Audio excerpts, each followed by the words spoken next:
ఉత్తర బంగాళాఖాతంలో ఏర్పడ్డ వాయుగుండం ప్రభావంతో తెలంగాణ అంతటా భారీ నుంచి అతి భారీ వర్షాలు కురుస్తున్నాయి.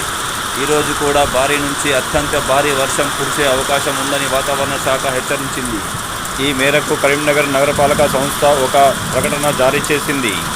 ఎడతెరిపి లేకుండా కురుస్తున్న వర్షాలకు ప్రజలు ఎక్కడైనా ఇబ్బందులు ఎదుర్కొంటే, ఏమైనా సమస్యలు నెలకొంటే ఎటువంటి అత్యవసర పరిస్థితుల్లో ఉన్న నగరపాలక సంస్థ కాల్ సెంటర్కు కాల్ చేసి సహాయం అందించవచ్చని కోరారు.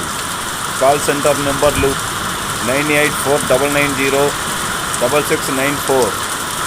అలాగే ఇంకో నెంబర్ను కూడా ఇచ్చారు, 087822377700. నెంబర్లకు కాల్ చేసి సహాయం పొందవచ్చని అన్నారు. For more videos, more updates, please subscribe TT news KNR.